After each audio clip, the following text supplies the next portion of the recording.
My name's Robin, and I had just celebrated my 26th birthday a few weeks ago. Life was good. I was engaged to Jake, my college sweetheart, and our wedding was right around the corner. Everything seemed perfect until my mom decided to throw a wrench in the works. I was lounging on the couch, flipping through a bridal magazine when my phone buzzed. Mom's name flashed on the screen. I answered with a cheerful, "Hey, Mom, what's up?" "Robin, honey, I need your opinion," she said, her voice laced with excitement. "What kind of suit do you think would look best on Tom when he walks you down the aisle?" "I'm thinking maybe blue, but maybe black is more traditional?" I blinked, confused. "Mom, what are you talking about?" "Grandpa's walking me down the aisle." There was a pause on the other end of the line. Then, "What?" "No, Tom's doing it. He's got a teenage daughter, and he wants to practice. You know, to get a feel for when it's her turn." I sat up straight, my magazine forgotten. "Practice?" "Mom, I'm not some dress rehearsal for your boyfriend's future father of the bride moment. Grandpa's walking me down the aisle, end of story." "But Tom." "I don't care about Tom," I shouted, surprising myself with the intensity of my anger. "I'm not going to be his guinea pig. If he wants to practice so badly, tell him to find some other wedding to crash." "Robin Elizabeth Carter, you listen to me." I hung up. The phone immediately started ringing again, but I ignored it, tossing it aside as if it had burned me. As I sat there, my heart pounding, memories started flooding back. Dad's face, his warm smile, the way he used to swing me around in the backyard. He'd died when I was 10, leaving a gaping hole in our lives that Mom had desperately tried to fill. I remembered the parade of men that followed, all truckers from the transportation company where Mom worked. She'd bring them home, introducing each one as the one, her future husband, my future stepfather. But they never lasted long. Mom was intense, clingy. She'd scare them off, and then the next one would appear, another Mr. Right in a never-ending cycle. As I sat there, lost in memories, I couldn't help but remember how I'd sought refuge with my grandparents during those tumultuous years. They were my safe haven, a stark contrast to the chaos at home. I was about 13 when things really started to get out of hand. One day, I came home from school to find Mom in a screaming match with some woman I'd never seen before. "You home-wrecking bitch," the stranger shrieked, her face red with fury. "That's my husband." Mom, never one to back down, fired right back. "He told me he was single. Don't blame me for your marital problems." And there, lounging in our ratty armchair, was Mom's latest boyfriend. I think his name was Dave or Dan, I honestly couldn't keep track anymore. He was watching the two women fight with a smug grin on his face, like it was some kind of twisted entertainment. I stood frozen in the doorway, my backpack slipping off my shoulder. "Mom?" I called out weakly. Both women whirled to face me. The stranger's eyes widened, then narrowed. "Is this your daughter?" she spat at Mom. "Does she know what kind of woman her mother is?" "Leave her out of this," Mom yelled back. Dave Ordand finally stood up. Ladies, he drawled. "No need to fight. There's plenty of me to go around." The stranger let out a strangled scream and lunged at him. I took that as my cue to bolt, locking myself in my room until the shouting stopped. That night, I heard Mom crying through the thin walls of our apartment. Dave Ordan had left with his wife, and Mom was alone again. As I grew older, things didn't get better. By the time I was 15, I was doing everything I could to avoid being home. It wasn't just the revolving door of Mom's boyfriends anymore, it was the way they looked at me. I remember one guy, Rick, eyeing me up and down as I grabbed a snack from the kitchen. "Your girl's filling out nicely," he told Mom. Mom just laughed. "She takes after me," she said proudly, completely oblivious to how uncomfortable I was.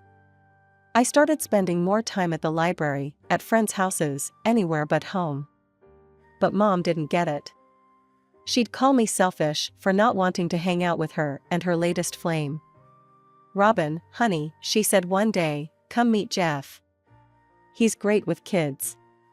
We could be such a happy family, the three of us. I looked at Jeff, saw the way his eyes roved over me, and felt sick. No thanks, I muttered, retreating to my room. That night, I called my grandpa. Can I come stay with you for a while? I asked, trying to keep the desperation out of my voice. Of course, sweet pea, he said without hesitation. You're always welcome here. It didn't take long for my grandparents to notice something was wrong. One evening, as we sat around their kitchen table, the words just tumbled out of me. I told them everything, the parade of men, the uncomfortable stares, Mom's obliviousness to it all. By the time I finished, Grandma had tears in her eyes, and Grandpa's face was set in a hard line I'd never seen before. That's enough, he said, his voice low and firm. We're putting a stop to this right now.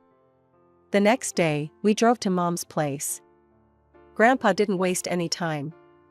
Carol, what you're doing is immoral and dangerous. You're bringing strange men into your home with a young girl present. Do you have any idea what could happen? Mom's face flushed red. How dare you, she shrieked. You've never wanted me to be happy. You're trying to ruin my life. Your life? Grandpa shot back. What about Robin's life? What about her safety? Robin's fine, Mom insisted. She's just being dramatic. So what, you're going to take her away from me, is that it? Grandpa nodded. Robin's coming to live with us. You can sort out your personal life without putting her at risk. Fine, Mom spat. Take her. It'll be easier to find a good man without a teenager cramping my style anyway. Her words hit me like a punch to the gut. I'd known, deep down, that Mom saw me as a burden sometimes, but hearing her say it out loud, it hurt more than I'd expected. Grandma squeezed my shoulder. Go pack your things, sweetie, she said softly. I nodded, heading to my room in a daze. As I threw clothes into a duffel bag, I could hear Mom and Grandpa still arguing in the living room. When I came back out, Mom was standing by the door, arms crossed. So this is it, huh, she said. You're choosing them over me? I looked at her, really looked at her, maybe for the first time. She seemed smaller somehow, more fragile. For a moment, I saw the scared, lonely woman behind the brash exterior. I'm choosing me, Mom, I said quietly. I hope someday you'll understand that. She didn't answer, just turned away as I walked out the door with my grandparents. As we drove away, I watched my childhood home disappear in the rearview mirror. I didn't know what the future held, but for the first time in years, I felt safe. Living with my grandparents was like stepping into a different world. Gone were the late-night arguments, the parade of strange men, and the constant tension. Instead, I found myself surrounded by love, stability, and support. I still went to the same school, saw the same friends. But everything felt different, better. I could focus on my studies without worrying about what, or who, I'd find when I got home. Mom was Mom. She'd call occasionally, usually to talk about her latest boyfriend or to complain about work. She rarely asked about me, and when she did, she didn't seem to really listen to the answers. When graduation day rolled around, I was surprised to see her there. She sat with my grandparents, looking uncomfortable and out of place. You look nice, honey, she said after the ceremony, giving me a quick hug. Listen, I've got to run. I've got a date with this great guy I met at work. You understand, right? And just like that, she was gone. I watched her rush off, feeling a mixture of hurt and relief. My grandparents helped me move into my dorm room that fall, setting me up with everything I needed for college. I'd decided to study to become an investment manager, fascinated by the world of finance and planning. That's where I met Jake. We were in the same introduction to financial markets class, both of us bright-eyed freshmen with big dreams. We became friends first, study buddies who'd quiz each other late into the night at the campus coffee shop. It wasn't until our senior year that things shifted. We were working on a group project, hunched over spreadsheets in the library, when Jake suddenly looked up at me. Robin, he said, his voice serious. I think I'm in love with you." I blinked at him, surprised. And then I realized I felt the same way. Our relationship blossomed quickly after that. Jake was kind, smart, and stable, everything I'd never had in my life with Mom.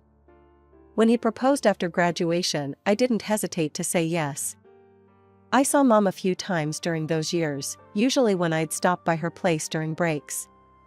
Her new boyfriend, Tom, was always there, younger than her, with slicked back hair and a cocky grin.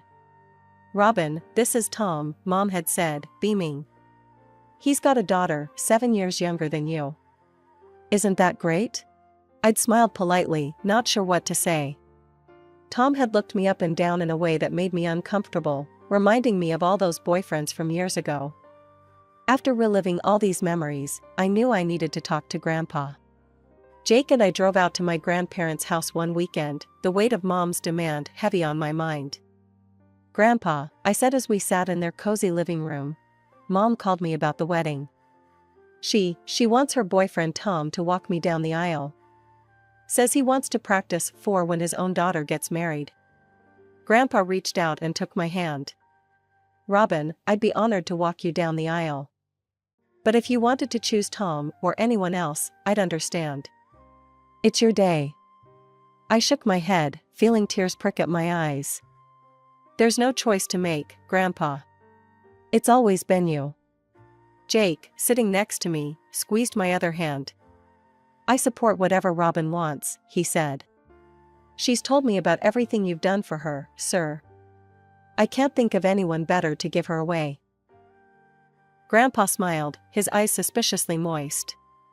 "Well then," he said, his voice gruff with emotion, "I guess we'd better start practicing our walk, hadn't we?" As we all laughed, I felt a wave of love and gratitude wash over me. This was my real family, the people who'd stood by me, supported me, loved me unconditionally. And in a few short weeks, I'd be adding Jake to that family officially. I thought I'd put an end to Mom's ridiculous demands, but apparently, I'd underestimated her determination. The calls kept coming, each one more insistent than the last. "Robin, you need to reconsider," Mom pleaded one evening. "Tom's really upset. If you don't let him walk you down the aisle, he might leave me." "Then maybe he's not the right guy for you," I snapped, my patience wearing thin. "Look, I'm busy planning my wedding. Can we please drop this?" There was a pause on the other end of the line. When Mom spoke again, her voice was cold. "Fine. If that's how you want to play it, I won't come to your wedding at all." Something inside me snapped. "You know what? Fine. Don't come. It's not like you've been a real mother to me anyway." I hung up before she could respond, my hands shaking. Part of me felt guilty for lashing out, but a bigger part felt relieved. Like I'd finally said what I'd been holding back for years. Days passed, and I started to think maybe that was the end of it. Maybe Mom had finally gotten the message. I threw myself into wedding planning, grateful for the distraction. But then, about a week later, I was at work when my boss, Mr. Johnson, called me into his office. As soon as I walked in, I knew something was wrong. Mom was there, mascara streaking down her face, with Tom hovering behind her like a bodyguard. "Robin," Mom cried, throwing herself at me. "How could you be so cruel to your own mother?" I stood frozen, completely blindsided. "Mom, what are you doing here?" She turned to Mr. Johnson, who was watching the scene with wide eyes. "Mr. Johnson, you have to talk some sense into her. She's breaking her poor mother's heart." Mr. Johnson stammered, clearly out of his depth. Mom barreled on, gesturing wildly between herself and Tom. "She won't let her parents walk her down the aisle at her wedding. Can you believe it? After everything we've done for her. Please, make her listen to reason." Before anyone could say anything else, Mom grabbed Tom's arm and stormed out of the office, slamming the door behind her. The silence that followed was deafening. Mr. Johnson leaned back in his chair, his expression a mix of concern and curiosity. "Robin, I think you owe me an explanation. What exactly is going on?" Haltingly, I began to explain about my childhood, about living with my grandparents, about Mom's revolving door of boyfriends. I told him about her insistence that Tom walk me down the aisle, and my refusal. To my surprise, Mr. Johnson's face softened as I spoke. When I finished, he let out a long sigh. "You know, Robin, your mother reminds me a lot of my ex-wife," he said, shaking his head. "I divorced her because of similar, dramatic tendencies. Always making everything about her, never considering how her actions affected others." Relief washed over me. "So, you understand?" He nodded. "I do.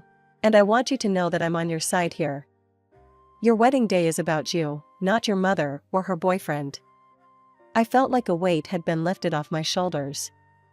"Thank you, Mr. Johnson. I really appreciate that." However, he continued, his tone turning serious, "We can't have scenes like this at the office. It's unprofessional and disruptive. I need you to handle this situation, Robin. Make sure it doesn't happen again." As I left Mr. Johnson's office, relief gave way to anger. How dare Mom show up at my workplace like that? She could have cost me my job. My first stop was the security desk. I explained the situation to Dave, the head of security, showing him a picture of Mom and Tom on my phone. "These two are not to be allowed in the building under any circumstances," I said firmly. "If they show up, please call the police immediately." Back at my desk, I opened my email, my fingers flying over the keyboard as I typed out a message to Mom. "Mom, your behavior today was completely unacceptable. You had no right to show up at my workplace and cause a scene. You could have jeopardized my career with your selfish actions. I've tried to be patient with you, tried to explain my feelings, but you refused to listen. So let me be crystal clear, you are no longer invited to my wedding. Neither is Tom. I'm asking you, no, I'm telling you, to stay away from me. Don't call, don't email, don't show up at my work or my home. If you can't respect my boundaries, I'll have no choice but to take legal action. Robin." I hit send before I could second-guess myself, then sat back, feeling drained but oddly liberated. That evening, I told Jake what had happened. He wrapped me in a tight hug. "I'm so sorry you had to go through that," he said. "But I'm proud of you for standing up for yourself." We called my grandparents and Jake's parents, explaining the situation. To my relief, they all supported my decision. As Jake and I went through our wedding guest list that night, crossing off Mom and Tom's names, I felt a mix of sadness and relief. Our wedding would be smaller now, but it would be filled with people who truly loved and supported us. "Are you okay?" Jake asked, squeezing my hand. I looked at him, at the love and concern in his eyes, and felt a wave of gratitude wash over me. "Yeah," I said, squeezing back. "I really am. And I meant it." For the first time in a long time, I felt like I was taking control of my life, setting boundaries, and surrounding myself with people who genuinely cared about me. It wasn't how I'd imagined my wedding planning would go, but somehow, it felt right. The day I'd dreamed of for so long had finally arrived. I stood at the chapel doors, my heart fluttering with excitement. Grandpa, dapper in his tuxedo, squeezed my hand reassuringly. The music swelled, and we took our first step. But before we could even enter the chapel, a shrill voice cut through the air. "Stop right there." Mom came barreling down the aisle, Tom hot on her heels. She jabbed a finger at Grandpa. "You, move aside. Tom's walking Robin down the aisle." I couldn't believe it. After everything, she was still trying to make my wedding about her. "Mom, what are you doing here? You weren't invited. Please leave. Now." Mom's face crumpled, and the waterworks started. I'd seen this act too many times to be fooled. "How can you be so cruel? I raised you. I loved you after your father died." Grandpa, who had been silent until now, spoke up. "Carol, that's enough. Everyone here knows the truth about who really raised Robin." I glanced around at our guests. Their faces showed a mix of shock, sympathy, and, was that a hint of amusement? Clearly, Mom's theatrics weren't winning her any fans. Mom must have noticed too, because her tactics suddenly changed. "Fine," she spat. "I don't need you, Robin. I have Tom. He appreciates me, unlike you. You've always been stupid and arrogant. I disown you." Before I could respond, Grandpa cut in, his voice cold. "Well, Carol, if that's how you feel, then I have something to say too. You're no longer welcome in my house, yes, my house. And I'm writing you out of my will." The change in Tom's demeanor was instant and almost comical. He paled, taking a step back from Mom. Carol. Sorry, but I didn't sign up for all this drama. Plus, without the house and inheritance, well, let's just say, I think I'd be better off finding a younger girlfriend. We're done." Mom's face contorted with rage. She let out a wordless scream, grabbing at her hair. "You're all against me. How dare you? I'll show you." Before she could finish her threat, 2 police officers who had been quietly called by one of the guests appeared at her side. "Ma'am, I'm going to have to ask you to come with us," one of them said firmly. As they led Mom away, her shouts echoing through the chapel, I felt a strange mix of emotions, relief, sadness, and oddly enough, a bit of pity. This was rock bottom for her, and part of me hoped it might finally be the wake-up call she needed. 30 minutes later, after I'd had a chance to touch up my makeup and calm my nerves, I once again stood at the chapel doors with Grandpa. As we walked down the aisle, I saw Jake waiting for me at the altar, his face full of love and concern. Our eyes met, and suddenly, all the drama of the past hour faded away. This was our moment, and nothing, not even my mother's antics, could take that away from us. The ceremony was beautiful, filled with laughter and happy tears. And as Jake and I shared our first kiss as husband and wife, I knew that whatever challenges life threw our way, we'd face them together, surrounded by the love and support of our true family.